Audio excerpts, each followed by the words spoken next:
Muy buenas noches a todos nuestros seguidores de Puentes hacia el Bicentenario, ciclo de conferencias organizado por el Fondo Editorial del Congreso de la República en coordinación con la tercera vicepresidencia a cargo de la doctora María Teresa Cabrera Vega. En esta oportunidad vamos a tener el lujo de contar con una destacada escritora e historiadora, Marixa Villavicencio, quien nos va a disertar sobre un tema de actualidad muy importante, como es el del poder femenino en nuestra historia, en el Perú. Para esta oportunidad tenemos a la doctora María Teresa Cabrera, quien nos va a dar unas palabras. Doctora. Gracias. Buenas noches a todos nuestros seguidores de Puentes hacia el Bicentenario. En esta oportunidad, como ya lo adelantó Antonio, tenemos el orgullo de tener como invitada a la escritora e historiadora Marixa Villavicencio, con un tema de actualidad, como es la presencia histórica de la mujer en el Perú. Esperemos que esta ponencia ayude a todos a comprender el significado de la mujer en nuestra historia y cómo se percibe y sobre todo hacia dónde va. Como congresista, la verdad me siento muy orgullosa de tener a nuestra distinguida invitada del día de hoy, porque es importante aclarar y reducir las brechas de género y lograr una sociedad más igualitaria entre todos.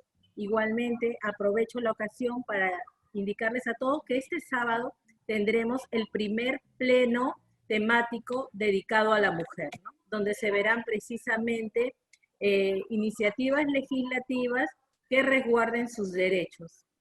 Gracias. Gracias, doctora. Muy importante la información que nos ha acotado.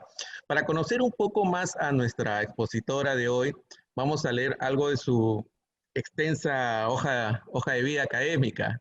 Vamos a tratar de ser breve. Marixa Villavicencio es escritora, historiadora, museógrafa y fitomántica. Ha realizado sus estudios en el Departamento de Historia de la Facultad de Letras y Ciencias Humanas de la Pontificia Universidad Católica del Perú y ha obtenido el diploma de museógrafa en la Escuela Nacional de Conservación, Restauración y Museografía de México. Ha sido pionera en los estudios sobre las escritoras y movimientos femeninos de los siglos XIX y XX y también es especialista en historia del poder femenino en el antiguo Perú. Sus investigaciones, varias de ellas, están plasmadas en decenas de publicaciones, traducidas a diversos idiomas y en exposiciones internacionales.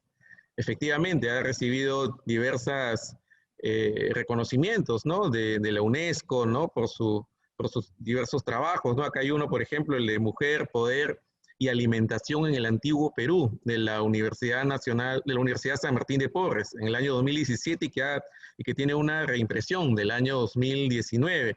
Ha recibido bastantes reconocimientos y actualmente este libro se encuentra en exhibición en la casa de Alfred Nobel en Suecia hasta el 9 de noviembre. Muy importante, Marixa, la verdad que tus trabajos sean reconocidos no solamente en el Perú, sino en el exterior y que sobre todo se difunda el papel, la presencia de la mujer en nuestra historia y que obviamente esto merece un reconocimiento de parte de todos nosotros. Marixa, bueno, ahora sí la pantalla es tuya. Muy buenas noches. En primer lugar, quiero agradecer a la doctora María Teresa Cabrera Vega por su invitación, lo mismo que al director del Fondo Editorial, el señor Antonio Jáuregui, por brindarme esta oportunidad de compartir 36 años de investigación. Y como dijo la doctora, la idea es justamente dar a conocer cuál fue el verdadero significado de la mujer en la historia del Perú. ¿Y por qué tenemos que dar a conocerlo ahora? Porque a lo largo de la enseñanza escolar, de la enseñanza universitaria y de la historiografía peruana se han omitido los hechos construidos y realizados por las mujeres. Y no solamente se han omitido, sino en muchos casos se ha distorsionado. Entonces, a quienes no estamos contentas con esta versión de nuestra propia historia, dedico este libro que se llamó Poder Femenino, 5000 años en la historia del Perú, que resume más o menos 36 años de investigación. Entonces, a las incorregibles que desechan el guión, a sus íntimas soledades, a su tenaz reinvención. Entonces, comenzamos por el antiguo Perú, que es el principio. Entonces, la primera pregunta es responder cómo se construyó el poder femenino en el antiguo Perú. Entonces, lo primero que tenemos que tomar en cuenta fue que antes de nuestro contacto, nuestra articulación forzada con Occidente, todo lo que fue el gran territorio del Perú vivió, se desarrolló de manera autónoma. Hay 12.000 años de desarrollo autónomo. Algunos investigadores incluso alargan este periodo por 20.000, pero nos quedamos con 12.000 para ser discretas, ¿no? Entonces, ¿qué es lo que pasó durante este periodo? Hubo un gran desarrollo de las artes, de la tecnología, de la arquitectura, de la ingeniería hidráulica, que fueron completamente inéditas y originales. Entonces, podemos pensar también que las relaciones de poder entre los géneros, entre los hombres y las mujeres, también tuvieron ese carácter de ser inéditas y originales. Como también fueron originales las modalidades que aquí se desarrollaron en cuanto al ejercicio del poder femenino. Vamos a pasar revista lo más rápido posible sobre cuáles fueron esos fundamentos del poder femenino, es decir, qué fue aquello, cuáles fueron esos puntos, esos principios que nos dieron a las mujeres del antiguo Perú poder. En primer lugar, la maternidad, que tiene que ver con la reproducción de la vida. Se consideraba que la reproducción de la vida era una cualidad de naturaleza femenina, es decir, el principio de vida era femenino. Por lo tanto, el cuerpo femenino, el cuerpo de una mujer, guardaba el misterio de la creación y la multiplicación de la vida que se evidenciaba en cada parto. Y este misterio de la vida hacía que el cuerpo de las mujeres estuviera investido de cualidades mágicos sagrados.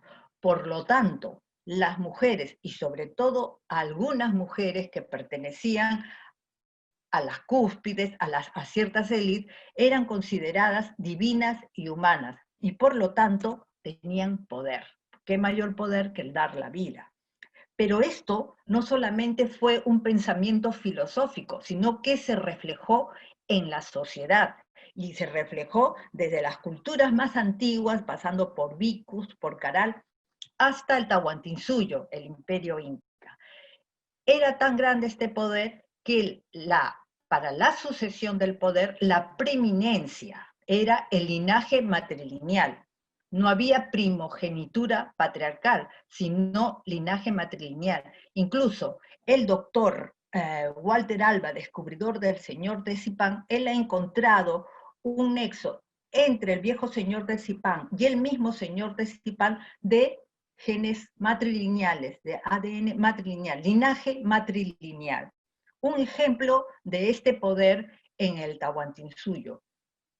Para esto tengo que aclarar que Mama Ogllo, que esa es otra de las falacias que tenemos por solamente ver nuestra historia a partir de leyendas y mitos y no de investigaciones, es que Mama Ogllo no fue la primera colla ni fue la pareja de Manco Cápac. Mama Ogllo fue la 10ª colla y fue la esposa de Tupac Yupanqui, madre de Huayna Cápac. Entonces, ¿qué pasó con la sucesión?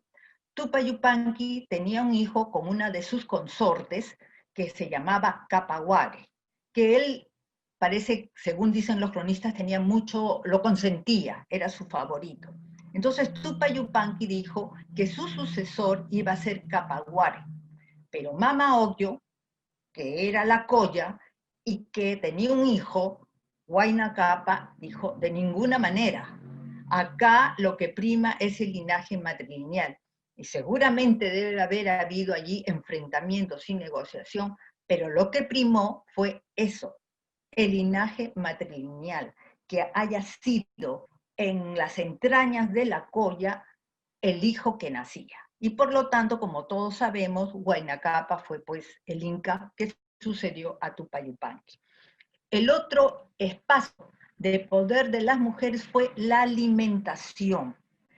Fíjense, así como se consideraba el principio de vida femenino, entonces todo aquello que estaba en la naturaleza, como la tierra, el mar, donde surgía la vida, crecían las raíces, los frutos en la tierra, como los peces y la flora marina. Por empatía de género, todas estas fuentes fueron consideradas diosas. Lo más común que hasta hoy día conocemos es la Pachamama, la Mamacocha. Conocemos esas dos, pero en realidad hubo un panteón de diosas inmenso a lo largo de todo el país. Pues bien, todas las fuentes de la naturaleza eran diosas, eran deidades femeninas, y por lo tanto los recursos que proveían dichas fuentes compartían esa cualidad divina como los alimentos. Por lo tanto, no es que eran manipulables por quien sea.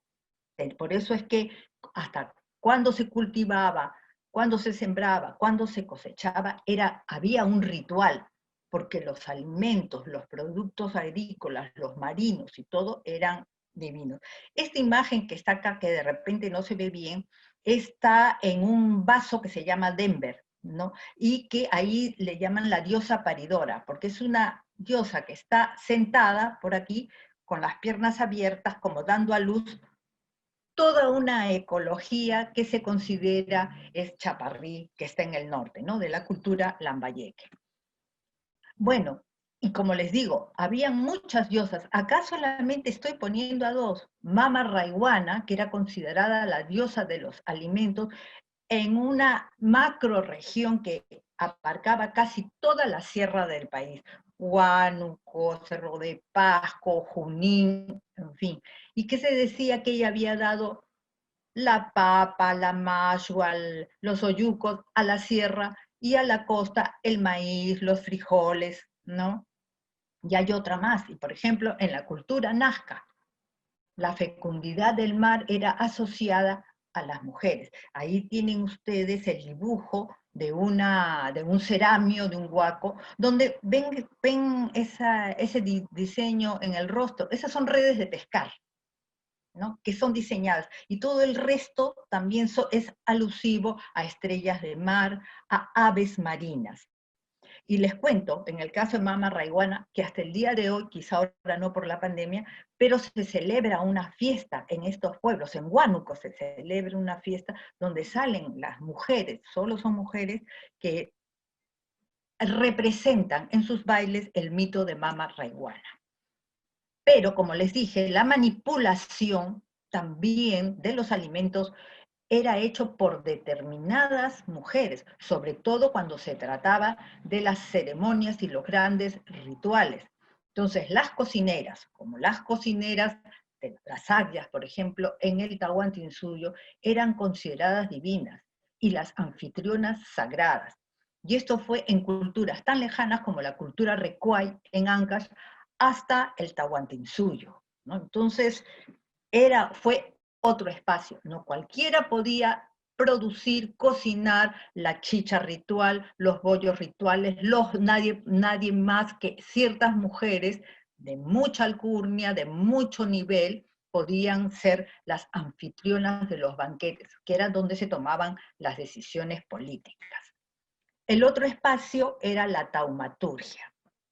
Bueno, las mujeres consideradas divinas y humanas eran pues la encarnación de las diosas, de las deidades femeninas, ¿no? Y se supone que estas diosas, la luna, el mar, la tierra, ellas eran las que definían cómo funcionaban los sistemas ecológicos, económicos, políticos y religiosos. Entonces, estas mujeres que eran gobernantes, eran las que gobernaban estos sistemas ecológicos. Por lo tanto, los económicos, los políticos y religiosos. Por ejemplo, uno de estos prodigios de estas mujeres era la facultad propiciatoria del agua. Fíjense, este es el brazo, una foto del brazo real de la señora de Cao, y el otro es un dibujo donde pueden ver las serpientes. Las serpientes representaban a los ríos. Y como todos sabemos, los ríos de la costa vienen, descienden, como si estuvieran reptando como una serpiente de las altas montañas. Entonces, el tatuaje que ella tenía en sus brazos de las serpientes representaban eso, la capacidad que ella tenía de atraer, de llamar a las aguas que eran importantes en la costa porque eran gran desiertos, desiertos que la ingeniería hidráulica de los antiguos peruanos convirtieron en valles fértiles. ¿Qué otro prodigio tenían las antiguas mujeres? De ser generatriz del cumplimiento del ciclo de las estaciones.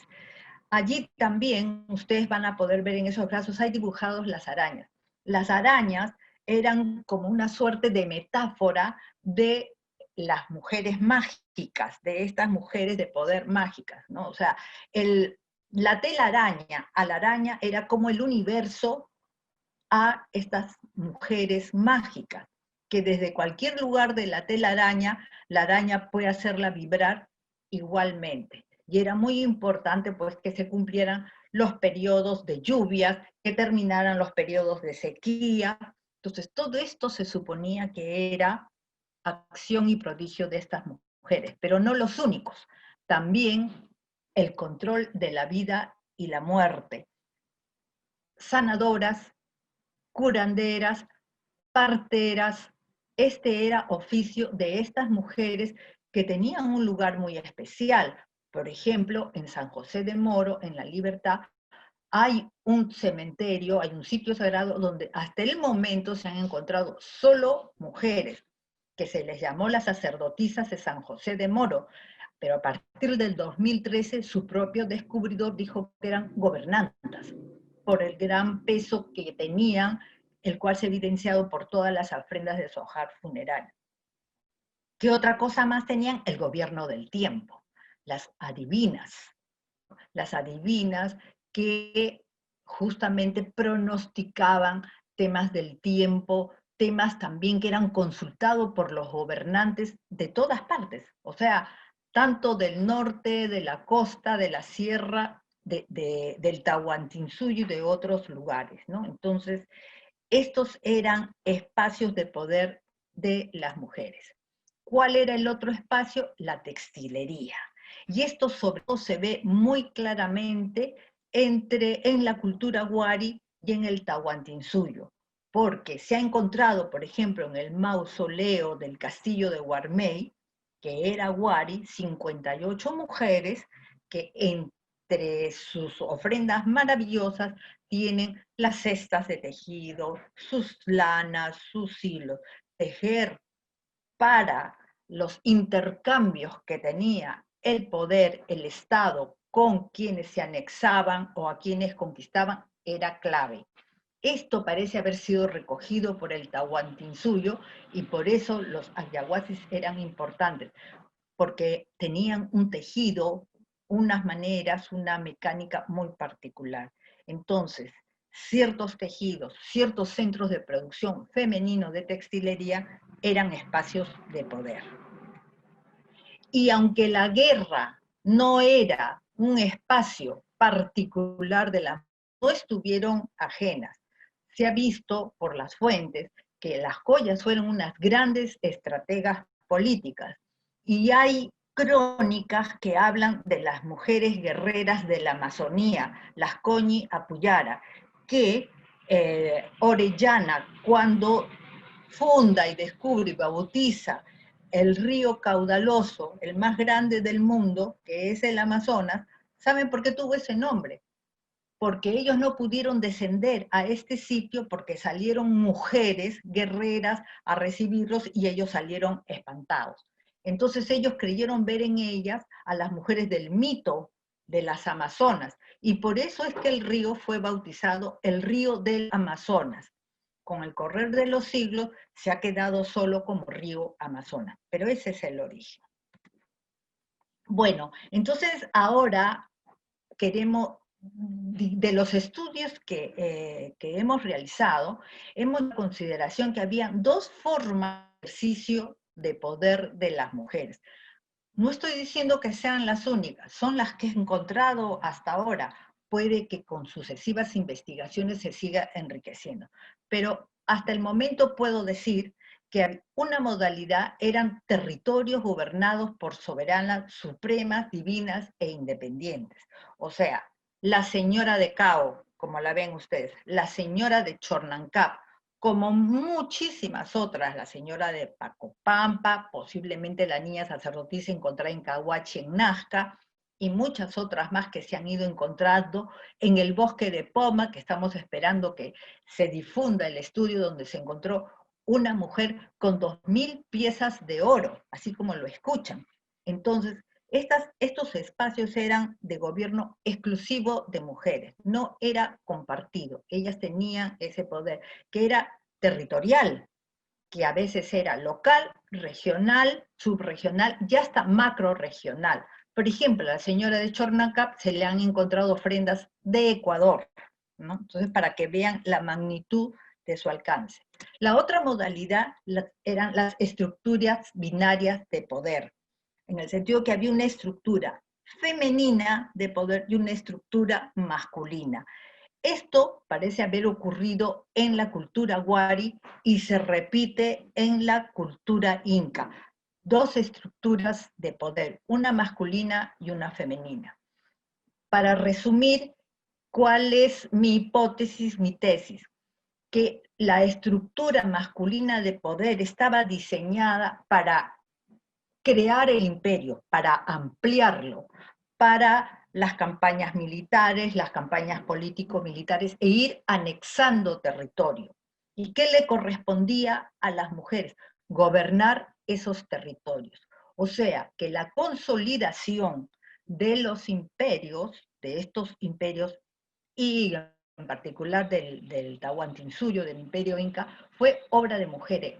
Eran las gobernantas locales, gobernantas subregionales y macroregionales, como veremos más adelante. Entonces, el gobierno, la gestión, la administración, lo que serían hoy día alcaldesas y presidentas regionales, estaba a cargo de estas estructuras femeninas, que veremos más adelante.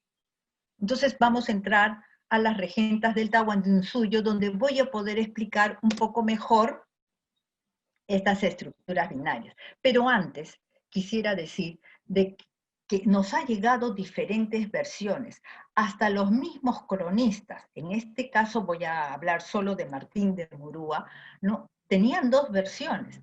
Por ejemplo, cuando él redacta e ilustra, como ven, sus manuscritos, sus crónicas, en 1590, él, como lo hace también con Guamampoma de Ayala, allí está la versión andina. Y ustedes ven que en 1590 acá están las collas, y cada una con su escudo. El blasón lo llevaban las mujeres. Sin embargo, Martín de Murúa regresa a España y en 1615 saca otra versión. Ahora sale el Inca con su colla, y el escudo ya no lo tienen ellas, sino el escudo lo portan ellos, los incas, ¿no?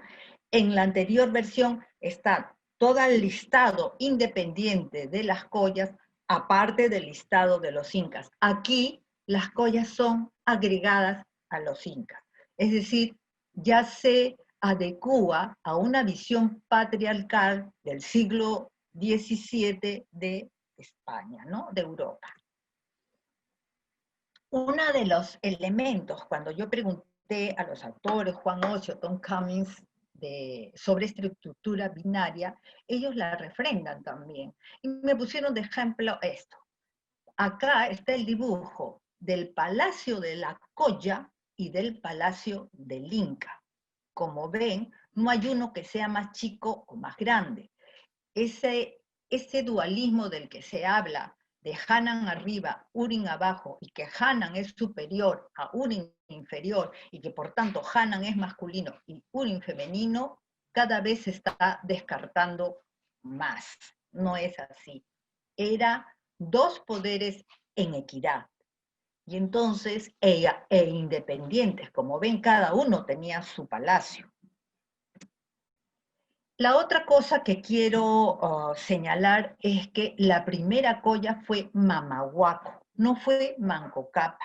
Mamahuaco fue esposa y madre de Manco Cápa, porque en aquel periodo no había el tabú del incesto, y es más, era justamente para conservar el linaje matrilineal que tanto el Inca como la colla tenían que ser de descendencia matrilineal, o sea, quien les daba el poder era eso. ¿Y quién ordenó, quién hizo que esta regla fuera así? Fue Mamahuaco. Y el mismo Huamampoma dice que mientras Manco Cápa buscaba cómo consolidar el Estado en crecimiento territorialmente, Mamahuaco dice que fue la verdadera constructora del Estado cusqueño. Mama Ogllo fue la 10ª colla, y fue una colla con un nivel no solamente de reina inca, sino de emperatriz inca. Mama Ogllo era de Chincha, no era del Cusco, como muchas veces se cree. Ella era chinchana. ¿Qué era Chincha? En ese tiempo, un gran poder naval comercial. Es más, las crónicas dicen que el quechua que se generalizó a partir de Tupayupanqui, a partir de Huayna Cápa, fue el quechua de Chincha. Y como dicen, Huayna Cápa lo hizo en honor de su madre, que era de Chincha. ¿Qué es lo que pasaba? Que como eran grandes comerciantes, los chinchanos ya habían llegado hasta Ecuador, hasta Colombia, habían llegado hasta Chile. Entonces era ya una lengua muy generalizada. Muy ingeniosamente, los incas la toma Tupayupanqui. Tupayupanqui ha llegado a la Oceanía. ¿Cómo llegó? Probablemente con toda una tripulación y balsas chinchanas, ¿no? Entonces fue una alianza territorial y marítima ese matrimonio. Y bueno, ya no les voy a contar más de Mama Ogllo para no entretenerme, pero fue una gran estratega política. Nuestra parte, esta parte de Lima, Cañete, Chincha, fue conquistada gracias a las estratagemas de Mama Ogllo. Bueno, y después de las collas venían las iñacas, que eran parte de esta estructura femenina. Las iñacas eran como una suerte de embajadoras, porque venían de diferentes lugares del territorio del Tahuantinsuyo, pero ellas estaban en el Cusco, en el centro mismo del poder. Y ellas tenían una labor muy importante. A ellas los españoles las llamaban concubinas, porque no entendían cómo en el antiguo Perú, como en el Tahuantinsuyo, allí no se firmaban contratos, sino que las relaciones de parentesco eran las que sellaban las alianzas políticas. Entonces, estas mujeres estaban en el Cusco y eran las encargadas de diseñar y ejecutar, por ejemplo, todas las ceremonias de la ubicación de las huacas a lo largo de los seques, que eran 40, como Tom Siudema, él ha estudiado bastante bien. Por eso es que más o menos se dice que habían 40 iñacas, que desde el centro del Coricancha irradiaban a diferentes lugares.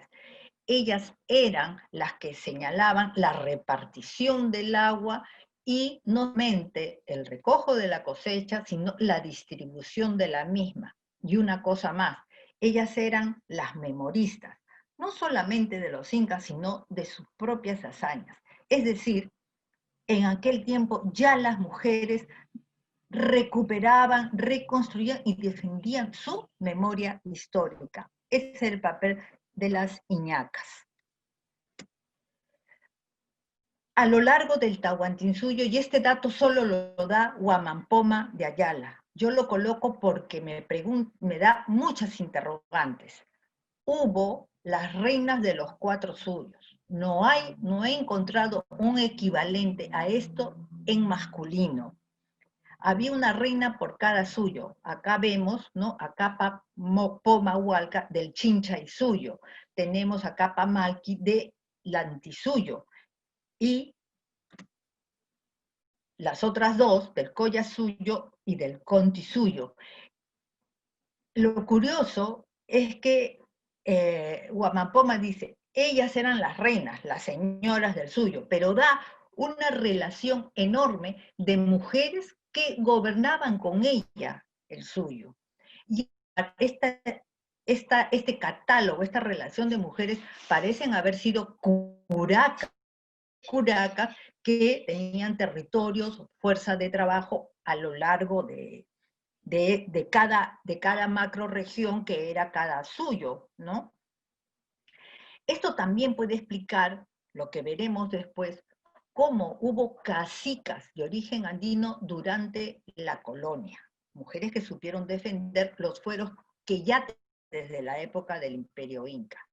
Esto es importantísimo, no lo había notado antes y parece que otros historiadores e historiadoras tampoco, pero es importante estudiarlo. Y finalmente, no porque sea lo menos importante, están los Aquiahuasi, que es importante mencionarlos porque se creían que eran una suerte de conventos. Después se dijo que eran centros de producción textil. También se decía que cada inca entraba allí a bañarse, a bañarse en las fuentes de agua que tenían, como si fueran unas etaíras, como si fueran unas sodaliscas, ¿no? Y no es así, todo lo contrario. Hubo más o menos, yo he encontrado 38, después vi que habían 40 y se siguen encontrando a través de la investigación arqueológica. Hubo más de 40 Aquiahuasis ubicados estratégicamente a lo largo del Capac Ñan. El Capac Ñan, el gran camino inca, pues era el que articuló el Tahuantinsuyo. Fue una estrategia de base para comunicar no solamente a lo largo, sino también a lo ancho y transversalmente a todas las comunidades, los reinos y señoríos. En cada sitio importante, que era un lugar administrativo, había un Aquiahuasi. No había un Yachayhuasi, había un Aquiahuasi. Había un musno, un sitio ceremonial, habían almacenes, depósitos, habían sitios para que cuando llegaran los viajeros funcionarios del incanato se hospedaran, pero el sitio permanente eran ellas. Entonces, las reinas de los suyos, estas señoras de los suyos, más los Aquiahuasis, eran aquellas encargadas de gobernar cada sitio, cada territorio que era anexado o conquistado. Ellas eran las que tenían la relación con los señores y con la población local, eran las que conocían, eran las correas de transmisión con el Estado cusqueño. Pero además, porque era importante que en estos sitios se desarrollara la producción textil. Cada vez que se anexaba o se conquistaba un territorio, un reino, un señorío, una comunidad, había un acuerdo con el Estado cusqueño, que era un acuerdo de reciprocidad, que fue el sistema, por decir, económico y político y social que había. Se acordaba que se daba determinada cantidad de tejidos textiles hechos en el Ayahuasi, porque eran muy preciados. Entonces, que los ayahuasis quedaran en cada sitio es porque ellas iban haciendo este intercambio paulatinamente. No es que de un día para otro podían entregar 100, 200, 300 de estos tejidos, sino que iban haciendo. Porque simultáneamente en reciprocidad también la contraparte tenía que cumplir sus acuerdos, sea en trabajo, sea en productos. Y de aquí también salían las otras consortes del Inca, y también en estos acuerdos matrimoniales. Pero, ¿qué dicen las crónicas? Que muchas de estas mujeres que eran casadas en diferentes estratos, a veces eran una suerte de espías, pero también eran quienes religiosa ideológicamente llevaban la voz del Estado Inca, que a ella les interesaban, porque como saben, compartían el poder. Entonces, los ayahuasis, además de ser el centro de producción textil, además de ser centro de producción de las viandas, alimentos y bebidas para las grandes ceremonias del Estado Inca, y de ahí salían las anfitrionas, también era un centro, bueno, y ser las esposas. Yo creo que había un concepto político de la sexualidad que no tiene nada que ver con como lo pensamos ahora, porque al final eran acuerdos donde tanto un hombre como una mujer tenían que casarse porque era cómo se sellaban las relaciones políticas, las alianzas políticas. Pero, por lo tanto, también los ayahuascas fueron centros de formación política de las mujeres, porque ellas cumplían una función en el lugar que estuvieran, sea como iñacas en el centro del Cusco o en los diferentes reinos y señoríos donde se destinaban.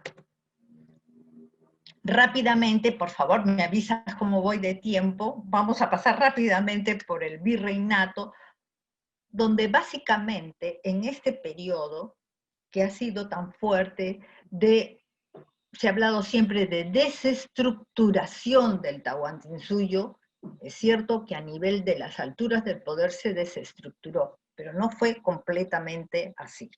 Entonces, digo volteando las reglas, ¿por qué? Porque hubo espacios de conservación de poder de las mujeres o de influencia de las mujeres que los lograron en pleno colonialismo. Uno de ellos fueron los conventos y otras fueron las mujeres cacicas. En los conventos, rápidamente, ¿qué sucedía? En los conventos entraban, por ejemplo, criollas y mujeres mestizas que habían sido mujeres nobles durante el Tahuantinsuyo. ¿Qué es lo que pasaba? Que estas mujeres estaban acostumbradas a manejar su patrimonio, pero con las nuevas reglas coloniales, quienes administraban el patrimonio eran los varones, no podían administrarlo las mujeres. Entonces, ¿qué pasaba? Cuando en una familia criolla, mestiza, moría el padre, moría el esposo, quien quedaba legalmente en la administración de ese patrimonio tenía que ser un varón. El hijo, el hermano, el tío, bueno, ya sabemos lo que pasaba, sentirse dueños de una fortuna que no les pertenecía. Pero había una excepción. Si estas mujeres entraban al convento, ellas quedaban en la administración del patrimonio. Y eso fue lo que hicieron muchas de ellas. Sobre todo hay evidencias en los conventos de Lima y en los conventos del Cusco. Conozco más los de Lima. Entonces, y aquí adentro no es que eran mujeres que estaban en recogimiento permanentemente. Hasta Ricardo Palma llegó a comentar, ¿no?, cómo en estos lugares se hacían grandes fiestas, grandes reuniones, donde al interior de estos conventos no se respetaba las jerarquías entre las razas, porque, por ejemplo, estas mujeres hacían teatro y hacían bailes. Como habían esclavas africanas, cuando había mujeres africanas, ellas interpretaban también estos bailes que eran considerados obscenos y pecaminosos. Entonces, los conventos tuvieron otro cariz. Y es más, dice que recibían visitantes y ellas no vestían hábito, sino a lo último de la moda. Claro, también un ejemplo, y pongo acá Santa Rosa de Lima, que desde otra perspectiva, ella rompió todas las reglas de la estratificación social de entonces, porque se juntaban en sus reuniones, en los sitios donde curaba, se juntaban mujeres de todas las clases sociales, ¿no? Esto se rompía. Ella fue muy popular. Y bueno, y las cacicas, como les decía hace un momento, las cacicas lograron conservar la tradición del poder femenino que tuvieron durante el incanato. Y es más, muchas de estas mujeres fueron las que después participaron en el proceso independentista. ¿Cuáles otras voltearon las reglas? Las tapadas limeñas. Las tapadas limeñas fueron realmente un ejercicio de libertad femenina, porque tras el manto y la saya, ellas tuvieron toda la libertad que quisieron. salían de día, de tarde, de noche, asistían a lugares políticos, a las plazas, a las corridas de toros, donde se suponía que las mujeres de determinados sectores no podían ir solas, lo hacían. Y como dicen, eran muy coquetas. Di cuenta que a veces ellas mismas coqueteaban con sus esposos y sus esposos no sabían que eran sus esposas. Bueno, las tapadas quisieron ser prohibidas durante 300 años. Incluso hasta el Papa las excomulgó, pero ellas hicieron un gran meeting delante de la catedral y el Papa tuvo que retroceder. El monarca mismo también tuvo que retroceder. O sea, durante 300 años nadie pudo detener a las mujeres, ningún control ni autoridad patriarcal. Y habían las vasallas, las siervas y las esclavas, que a través de una serie de estratagemas, ellas lograron apalear por lo menos no las condiciones tan difíciles de la esclavitud y de la servidumbre. A veces ya algunos historiadores han criticado, ¿no? Dicen que las mujeres negras buscaban tener relaciones sexuales con sus amos para ganarse algo. Bueno, en esas condiciones habría que estar en su lugar para ver cómo puedes mitigar. Acuérdense que habían cepos, habían ultrajes, habían una violencia hasta la muerte de estas mujeres. Y la posibilidad de que sus hijos sean libertos, la posibilidad de ellas mismas buscar esta libertad, era una posibilidad. Sé que era una suerte de resistencia dentro de la opresión, pero hay que estar en su lugar. Historias de estas hasta las hemos visto en la Segunda Guerra Mundial, ¿no? Pero además, les cuento que durante la colonia hubo dos mujeres que tuvieron un enorme poder. Y una de ellas fue Ana Borja y Obregón, la condesa de Lemos, la virreina. Y ella ejerció durante 6-7 meses el poder estando embarazada, porque el conde de Lemos tuvo que ir a pagar un motín al sur del Perú y ella quedó. Y dicen que fue un periodo de excelente gestión. Entonces tenemos a ella. Y tenemos otra que tuvo mucha influencia que no es reconocida, que es María Micaela Villegas y Hurtado, la Perricholi.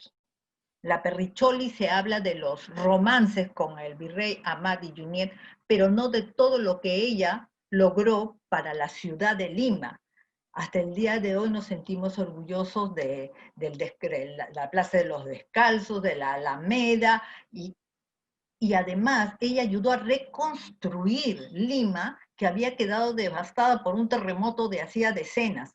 Entonces, eso. Pero por otro lado, la Perricholi fue la primera empresaria teatral y ella, siendo joven, tenía fama internacional. Es decir, se ha borrado toda esta parte, toda esta imagen de ella por el escandalete, ¿no? De haber sido amante del virrey. Pero no solamente eso, ella aportó, porque figura sus donaciones a la independencia del Perú. Es más, su hijo, porque ella tuvo un hijo con el virrey, su hijo figura en las listas de aportantes y de participantes en la independencia. Y como ya estamos hablando de la independencia, hubo pues, así como hubo una rebeldía que no lograba romper el sistema, pero buscaba los resquicios del sistema, hubo la rebeldía independentista, ¿no? Micaela Bastidas es la más conocida, pero no fue la única. Hubo muchísimas mujeres en la sierra y en la costa que lucharon por la independencia, e incluso en la Amazonía también. Entonces, estas mujeres fueron, y muchas veces estas mujeres tuvieron un rol protagonista que ha quedado subsumido detrás del gran héroe. O sea, el gran héroe es Tupac Amaru, no es Micaela, no es la Tito Condemaita, no es la Gregoria, no son miles de mujeres que pelearon durante la independencia, ¿no? Pero allí tenemos un ejemplo. ¿Qué pasó una vez llegada la independencia?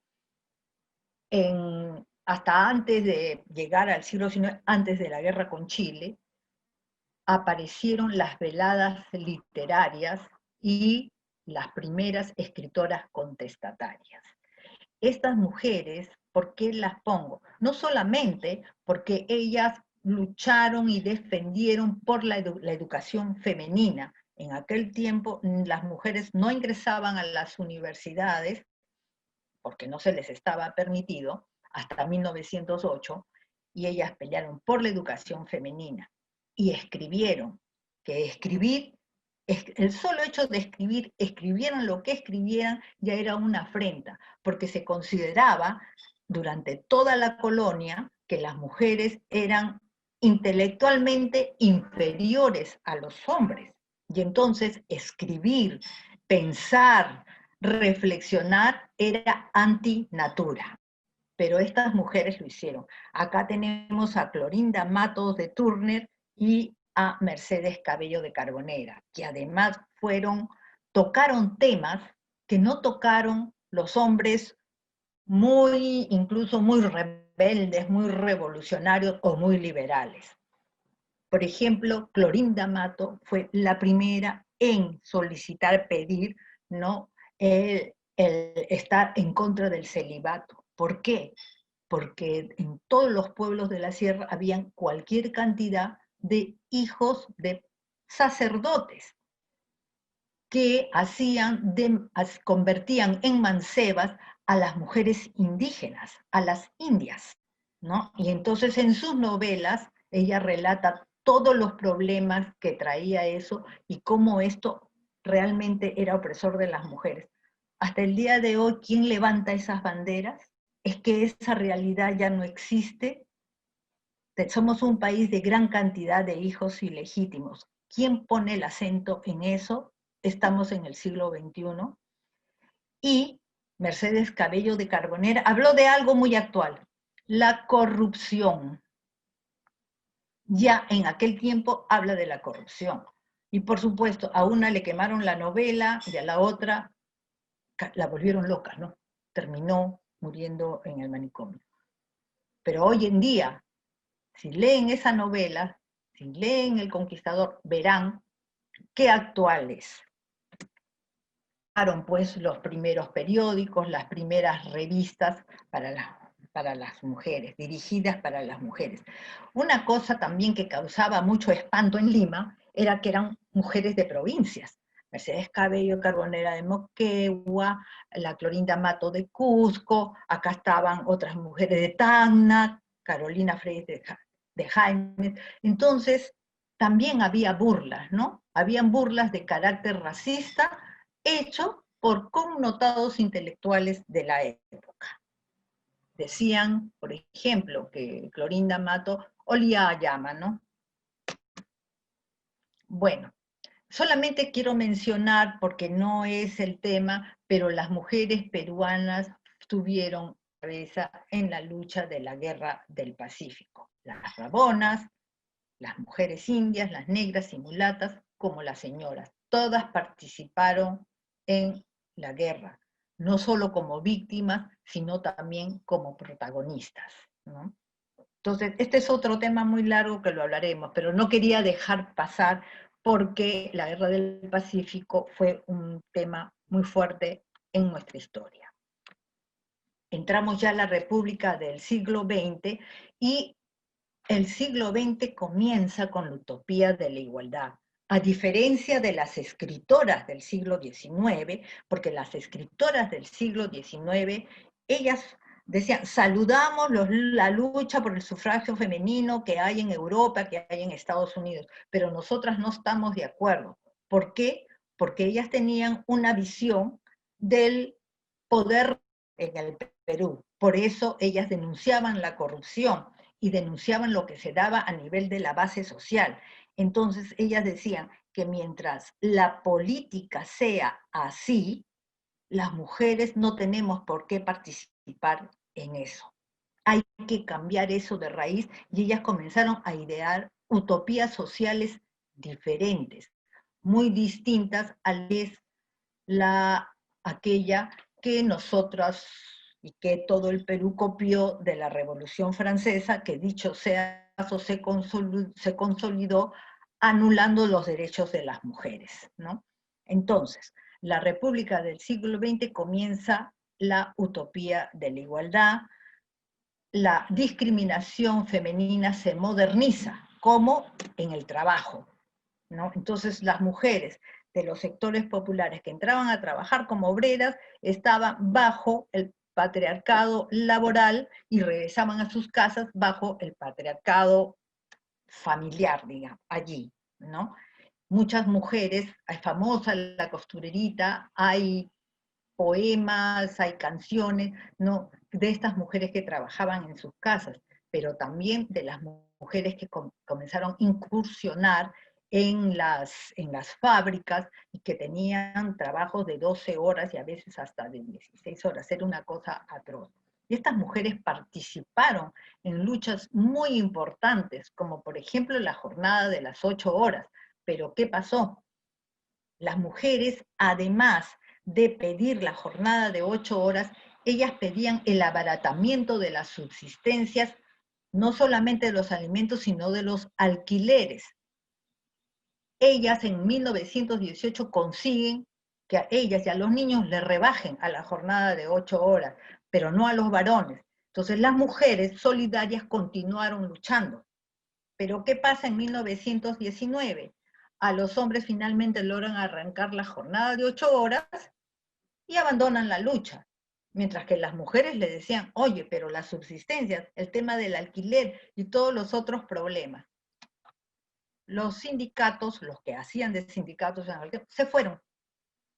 Entonces ellas, en 1919, protagonizaron el primer meeting femenino de la historia y la primera asamblea y asonada femenina, que salió en todos los periódicos por lo ferviente que fue.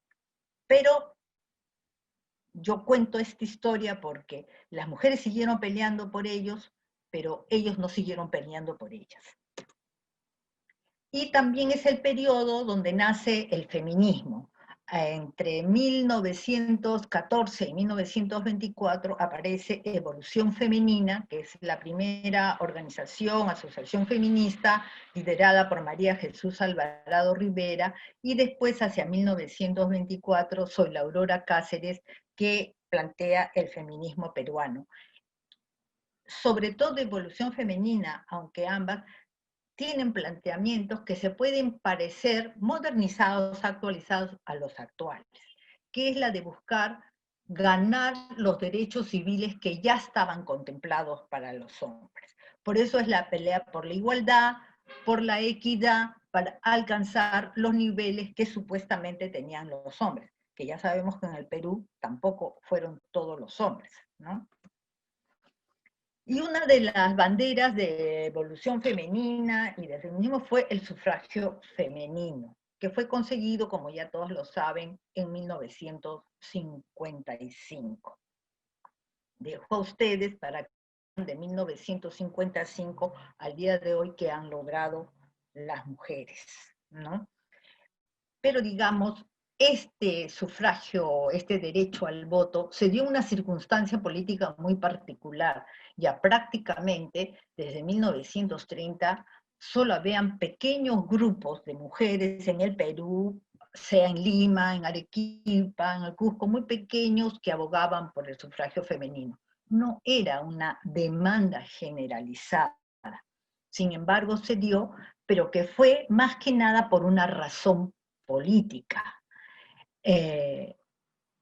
Manuel Odría quería ganar nuevamente las elecciones y una manera de cortarle cortarle el piso al APRA, que era popular, fue dar el voto femenino, porque además a través de María Odría había dado una serie de políticas benefactoras para las mujeres. Habían construido casas, agrupamientos de casas, unidades vecinales, son de esa época, las grandes colegios, las grandes unidades escolares, la Junta de Asistencia Nacional.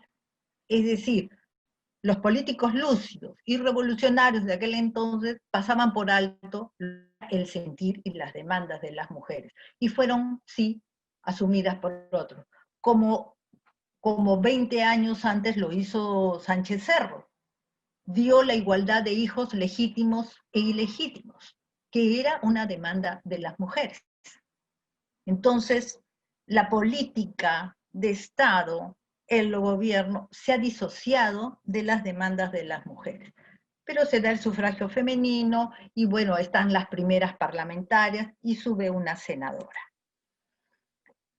Saltamos en el tiempo, llegamos a fines de los 70, 80, y surge la segunda ola feminista.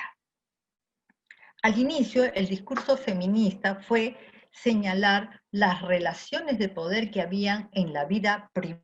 Eso que hoy día ya no se discute después de las cosas terribles que vemos del feminicidio, pero que tras el manto, tras el telón, digamos, de las relaciones conyugales, de las relaciones afectivas amorosas, había poder, ¿no? Había un poder, y que a veces era drástico contra las mujeres. Entonces, desde aquel entonces, ahí ven una foto de época, ya se levantaban los temas que afectaban a las mujeres. Pero paulatinamente, de estos temas que estaban, digamos, en el espacio privado, van cada vez más tomando el tema de lo público. Entonces, el feminismo, digamos, oficial de los 80, de los 90, incluso hasta el actual, es más bien acceder al Estado. Ya no ir contra el Estado, sino acceder al Estado. Su utopía es cambiar las políticas públicas, acceder a tener peso en las políticas públicas para favorecer a las mujeres, para ayudarlas a empoderarse. Pero muchas veces este feminismo oficial fue ciego a otra realidad, como fueron en la década de los 80, del 78 al 90, los comedores populares autogestionarios, que fueron verdaderos espacios de construcción del poder femenino autónomo. ¿Por qué se criticó? Porque cocinaban. Y entonces, dentro de las mujeres feministas, dentro de las mujeres profesionales, no les gustaba pues cocinar. ¿Por qué? Porque cocinar era darte un segundo lugar en la casa. Ninguna de ellas se imaginó cómo después la gastronomía peruana iba a poner adelante en la gran plataforma a la cocina, y por supuesto, sobre todo representada por varones.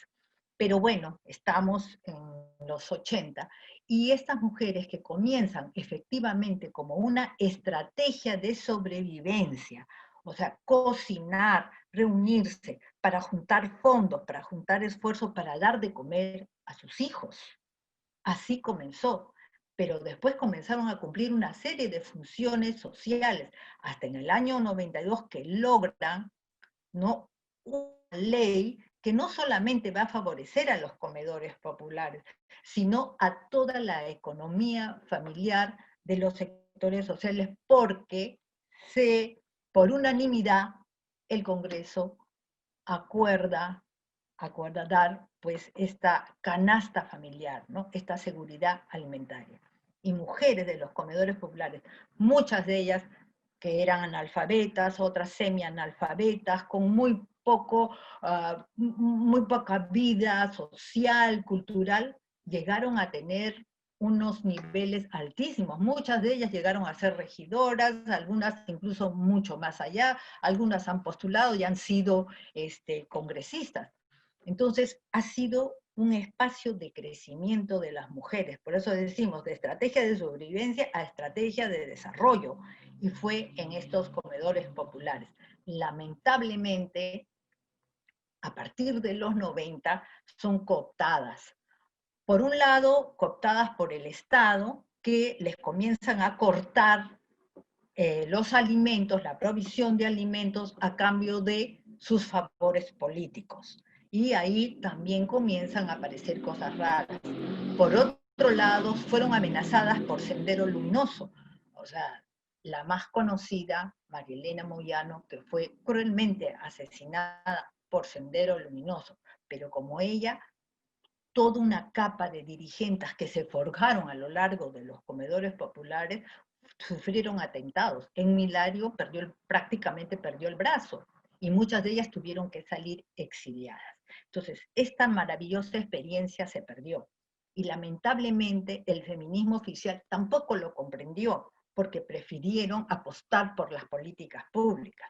Pero imagínense, los comedores populares llegaron a reunir en todo el Perú a 400.000 mujeres organizadas, con 20.000 comedores populares. Multipliquen cuánta gente alimentaron.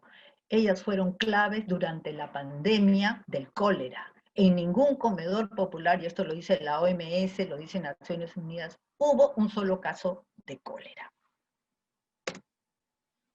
Y más en la actualidad, ¿qué hemos sacado? Resulta que estos logros que han tenido las mujeres y que han quedado cerrados, no hay memoria de ellos.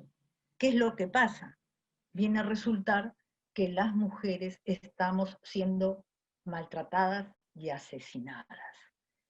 ¿Y quiénes salieron a la palestra? Espontáneamente, jóvenes, no tan jóvenes, mujeres, a protestar, ni una menos.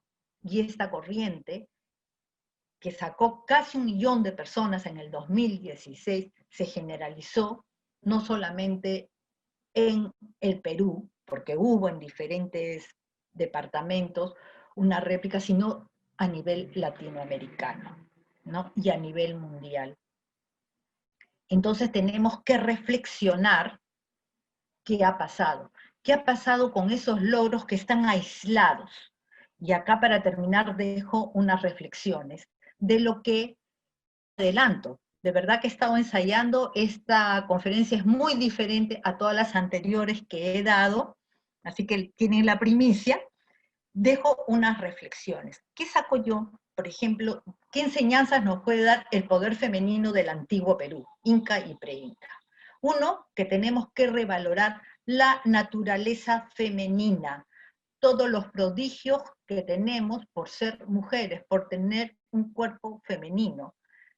Miren, yo no soy bióloga, no conozco bien, no soy médico, pero algo me entero. Y se está haciendo unos estudios entre Harvard y la Universidad de San Agustín de Arequipa, porque parece que las mujeres tienen mayor resistencia al tema de la actual COVID-19, de esta pandemia, por el tema de los estrógenos. Entonces, ¿qué pasa?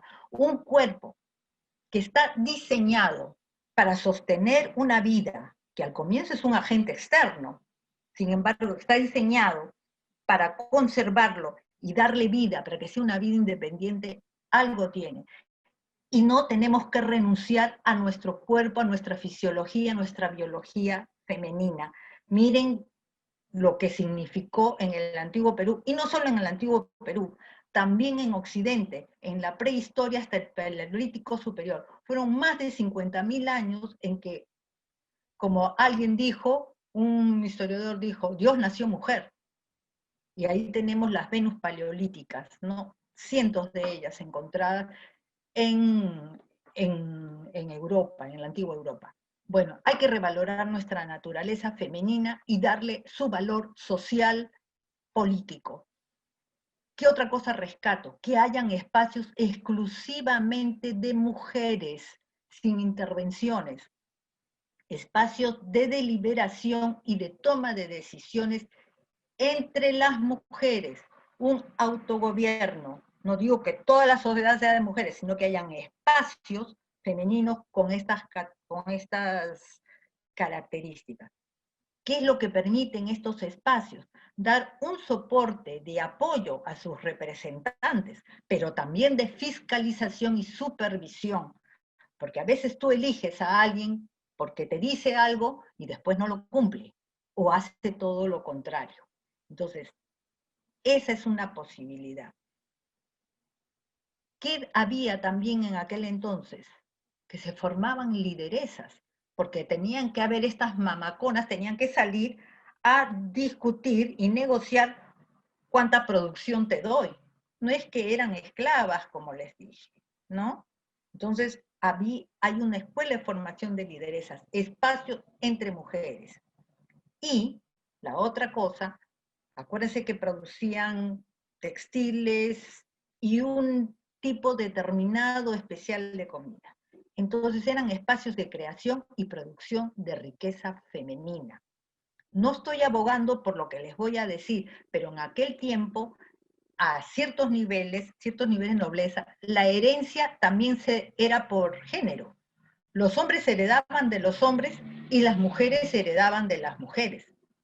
En las crónicas y en las ustedes van a encontrar que una mujer, sea una colla u otra mujer, dejaba a su hija, a su madre, a las guardianas que iban a cuidar su tumba, pero nunca al hijo, al padre, al esposo.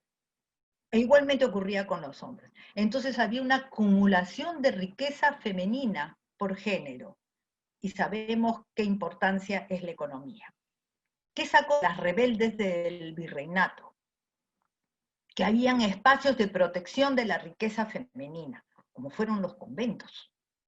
Eso había que verlo, o sea, algo que sea totalmente manejado por las propias mujeres y fiscalizado tomando lo anterior.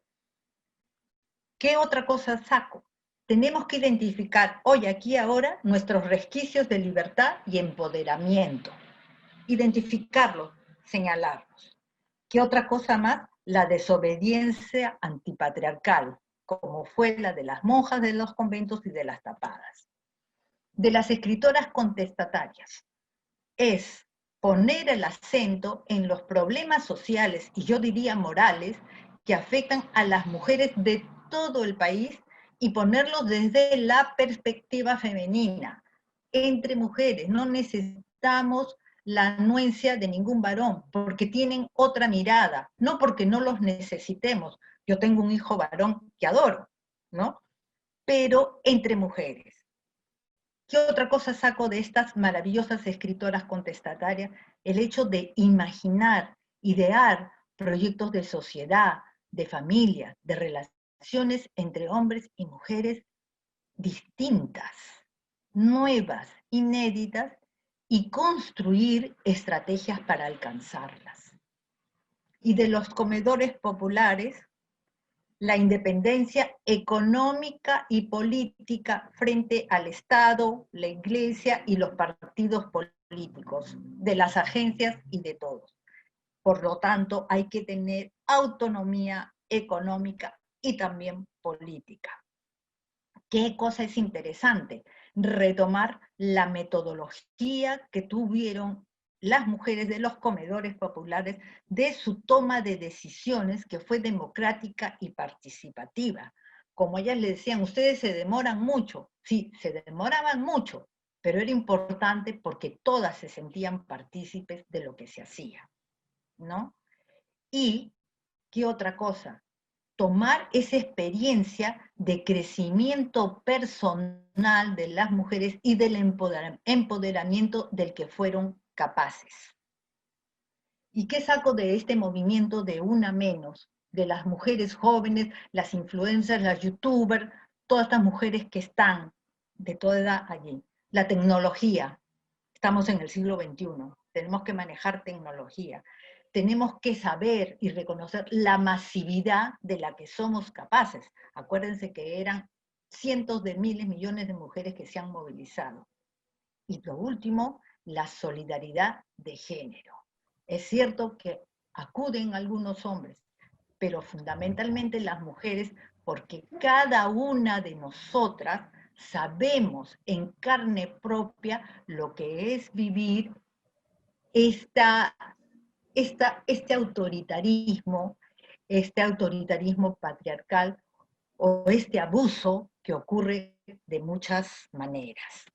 Muchas gracias. Gracias a ti, Marixa. La verdad que ha sido una exposición didáctica importante y que ha abarcado definitivamente, como se decía en el título de la ponencia, más de 5.000 años en realidad de historia. Definitivamente yo creo que muchos nombres también han quedado, como se dice, en el tintero, ¿no? Ya cuando estabas hablando, por ejemplo, de nuestras culturas prehispánicas, recordar a la dama de Cao, por ejemplo, muy importante en nuestra civilización. Ya en el virreinato, cómo no recordar también a Marilis, ¿no? Es también toda una figura de la poesía peruana, claro. No está claro efectivamente quién es la autora propiamente dicho. Hay investigaciones al respecto. La condesa de Lemos, definitivamente una figura no muy conocida, que digamos, frente a Micaela Villegas, la Perricholi, pero sí es una figura para destacar.